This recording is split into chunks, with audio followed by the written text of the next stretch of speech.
Jim Simpson here. Got a trucking story for you. November 7th of 2018, I was awarded by a federal judge approximately $53,000 in a trucking-related lawsuit. I'm going to tell you about it.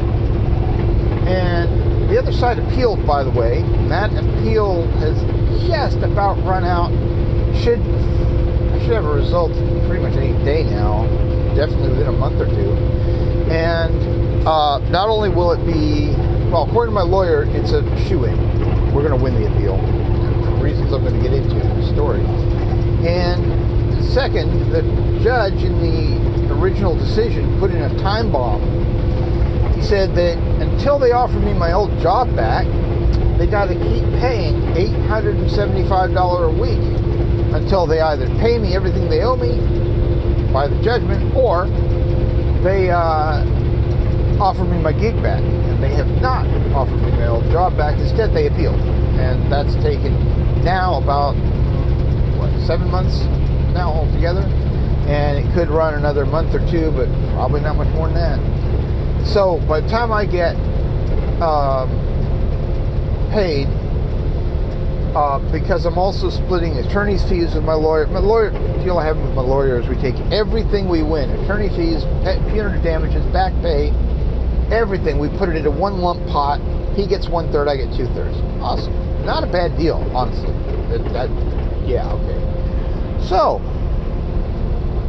what happened? Oh, what was I going to say? By the time I get paid, within a month or two, I will be looking at somewhere around $75,000 in my pocket. That's not including what my lawyer gets. Okay, what happened? Well, November 2016, I got fired from a crazy little company in Michigan. It's about 250 trucks, called Equity Transportation. Why did they fire me? Because I refused to drive a truck in an illegal configuration. Namely, total failure of the anti-lock braking system, ABS. These trucks have to have ABS if they're made any time since, I think it's 2002 or something like that. And this thing's a 2007. So absolutely needed ABS. Plus, if the ABS controller computer has gone belly up, you don't know what other effects that's going to have.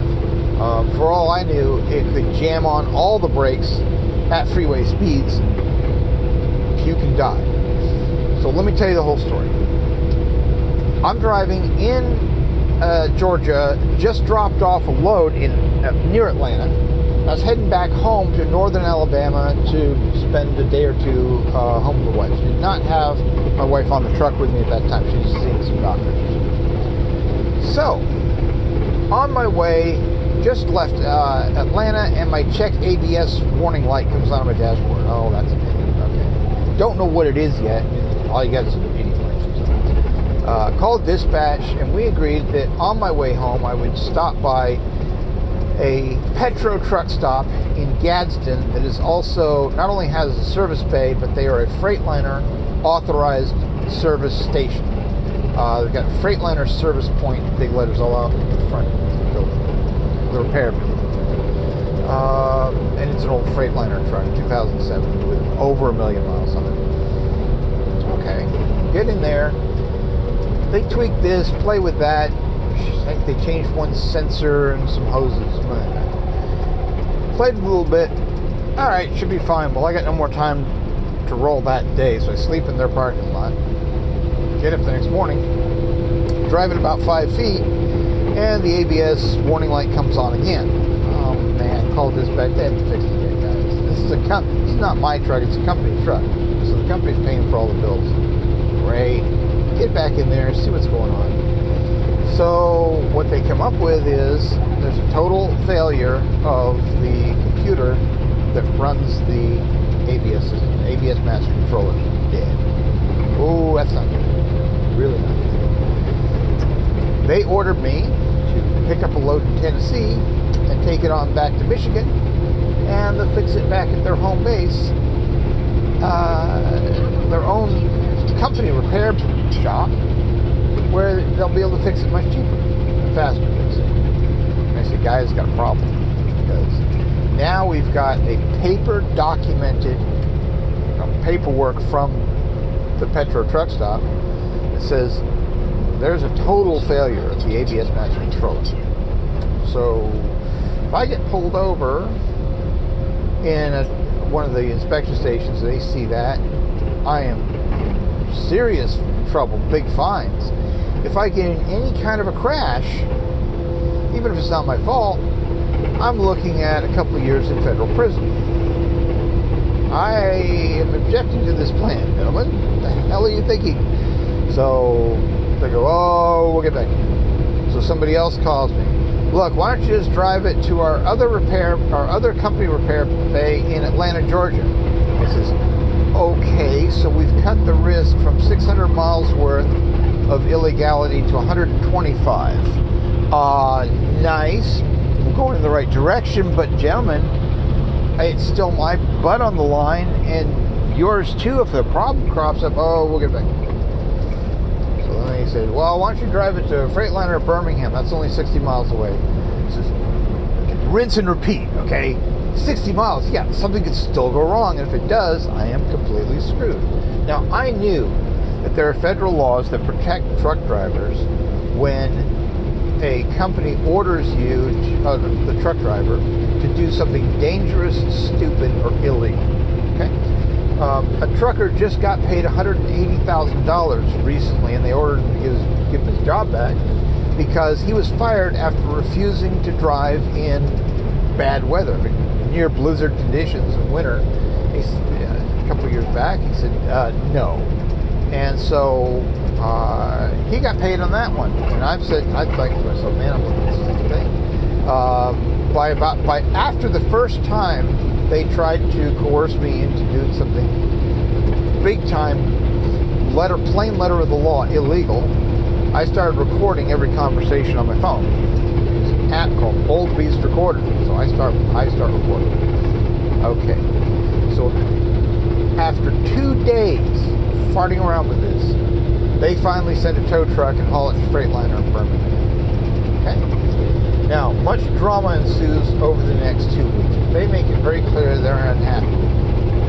I'm scared out of my mind because I don't have another gig lined up. And worse, I'm not yet at the 2-year mark. So I got to go with another crappy big company instead of a smaller, cooler company that requires 2 years experience. I don't have 2 years experience at this point. So it's bad time. I wanted to make sure that I got to the 2-year mark, and obviously it became obvious to me that was not going to happen. So at the Freightliner dealer, they fixed it. When I went to start it up, all the interior electrical stuff was dead, and they need to go back in for another fix, a couple more days, and that was a failure of the low voltage disconnect device. But the equity tried to blame that on me. No, it wasn't my fault. Low voltage disconnect, if you're a trucker and let's say you're stuck for 34 hours on a particular mandated break, that can happen. Okay? So you're sitting in there, you're bored, so what do? You get out your laptop and play Call of Duty or something bloody big for 8 hours on end, and you're running off the main battery bank of the truck that also starts the motor, and you can drain the battery so low that the truck won't start. What do? They put in a low voltage disconnect device that cuts off the power to the trucker who's bored out of his mind in the truck, saying, no, don't drain the batteries anymore, you won't be able to start. Okay. Well, a low voltage disconnect device can also fail in such a way that it failed a long time ago, but you won't notice it until you disconnect the battery for some reason, and to change the ABS computer, of course, what they do to disconnect the battery, plug the battery back in, and the low voltage disconnect device doesn't restart. It was dead. It may have been dead for years, or whenever the battery was last changed, who knows. So that happened. A turbocharger blew up, hardly my fault. I didn't explode or anything, but it just stopped working and needed to fix it in Philadelphia. And then they finally routed me back to the office, and they fired me. They fired me in a weird way. They said, you cost us a bunch of extra money, and if you pay us $1,000 because of all the extra you caused us, then you keep your job. And I says, guys, I don't owe you no $1,000. This was not my fault. What are you doing? No, I'm not paying you $1,000. He says, okay, here's your bus ticket back home. And they tried to claim later in court that, no, we didn't fire him. He quit. And that fell apart because I recorded the exit. Okay. Then they made it real clear what they were doing. Real clear. All right. Their first attempt at a defense against all this, when it finally ended up in court, is he quit. No, that didn't work. So they said, well, he did all kinds of other bad things. The only thing they have that makes any kind of sense at all is in this last 2 weeks of terror on my part, where it was pretty obvious I was in serious trouble once I got back to base, once they finally sent me back to base. I wasn't able to sleep much, and I got in a tiny paint scraper of an accident in a truck stop parking lot. I was backing up and accidentally scraped the car that was on the back of a car carrier. Put a tiny thing in it. I don't know, maybe $500 worth of damage tops. So, yeah, I'm not proud of it, but tiny little backing accidents do happen in trucking, especially with newer drivers. And I was a newer driver put under pretty extreme stress by the company. You know, leaving a driver out there on his own, nobody else in the truck with him, for a week at a time, under, we're going to fire you for a really bad, stupid reason. It's not morally right, but it's also not safe for the driving public. Leaving a driver under that kind of extreme stress. Yeah. Okay. So where are we at now? Well, the judge who heard my case is a federal administrative law judge. Same kind of judge who reviews Social Security cases, if you're familiar with that area of law or anything like that. So he doesn't normally do these kinds of cases. They don't come up that often. It's probably the first of these cases he'd ever seen. Well, he ripped Equity Transported a new orifice, let's say politely. He was not happy with it. And because you don't want to share the road with a stressed trucker driving on bad brakes, you don't want your kinfolk sharing the road with somebody like that. And companies that put a driver in that situation are just a hazard to the general public. Not just a hazard to the trucker. So they get screwed. They have appealed to a panel of that kind of judge. Same kind of judge. And there's no way they're going to win the case.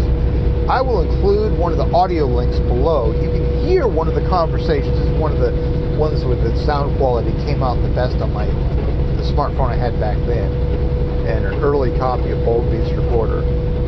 We had to make transcripts of some and boost the audio levels, make out every word. But yeah, I'll show you what this sounded like, what this kind of pressure sounded like. I should get paid within a month or two.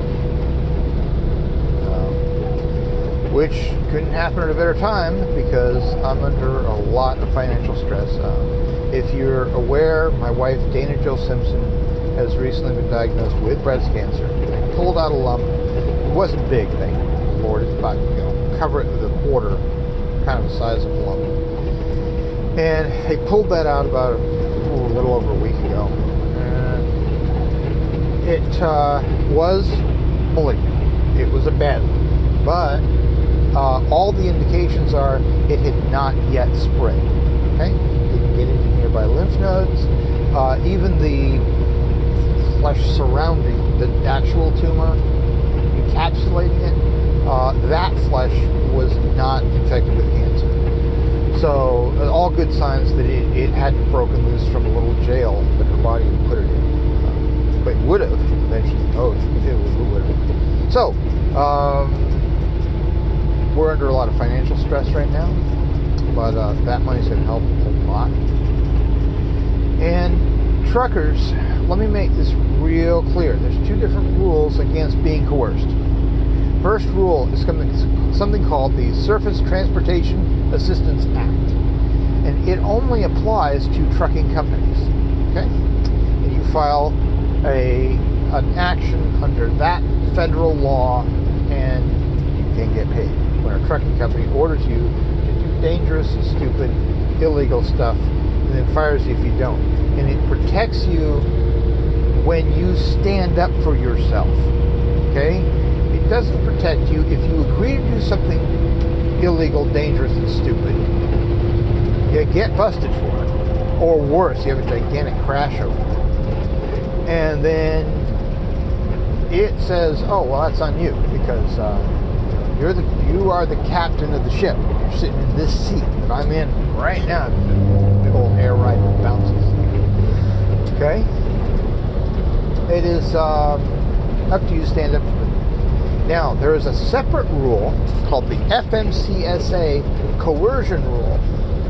The coercion rule bans trucking companies and brokers and shippers and receivers, all four of those entities, from ordering you to do dangerous, stupid, illegal stuff.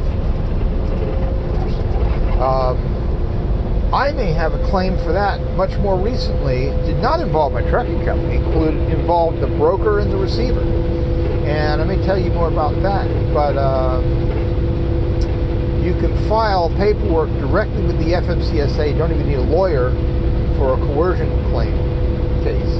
If you look up the two words FMCSA, which is Federal Motor Carrier Safety Association Administration, and the word coercion, FMCSA and coercion, you'll get everything you need to know about that process. You need to be aware, at least, and aware that in both cases, these protect you when you stand up for yourself. So you need to. You're the captain of the ship. It has to be that way. Okay? So, yeah. We gotta hold these guys accountable. Got to protect everybody else around us from these 80,000 pound bricks of rolling chaos. So once you start driving one of these, you realize how dangerous they are. You realize just how much a hazard and out of control fully loaded semi and trailer are. The whole concept of a truck and trailer this size is unstable. It's boogers are dangerous. And if you add any other risks, including driving while way too tired because they're making you break hours of service rules or making you run up bad equipment or anything like that, you add any other risks and the results can kill whole families, whole half a city block, for God's sake, depending on what you're carrying, especially if you got hazmat on. Good God. Jim Simpson signing out. Crazy story from the road. Bye.